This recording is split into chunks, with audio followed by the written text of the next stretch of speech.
AP CM Chandrababu నేతృత్వంలో సచివాలయంలో Swarnandhra P4 foundation తొలి జనరల్ బాడీ సమావేశం జరిగింది. జూమ్ ద్వారా జరిగిన ఈ సమావేశంలో P4 పథకం సమర్థంగా అమలు చేసేందుకు 2 కమిటీలు ఏర్పాటు చేయాలని నిర్ణయించారు.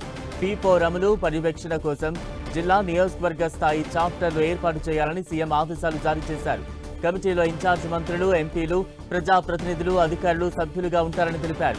ఈ సమావేశంలోనే స్వర్ణాంధ్ర P4 లోగోను సీఎం ఖరారు చేశారు. P4 అమల్లో బాపట్ల జిల్లా ప్రథమ స్థానంలో ఉందని సీఎం చంద్రబాబు తెలిపారు. ఆగస్టు 15 నాటికి 15 లక్షల బంగారు కుటుంబాలు, 1,00,000 మంది మార్గదర్శులను గుర్తించాలని నేతలకు, అధికారులకు సూచించారు. అయితే ఈ పథకం అమలుపై ప్రజల్లో సందేహాలున్నాయన్న విషయాన్ని ఎమ్మెల్యేలు సీఎం దృష్టికి తీసుకొచ్చారు.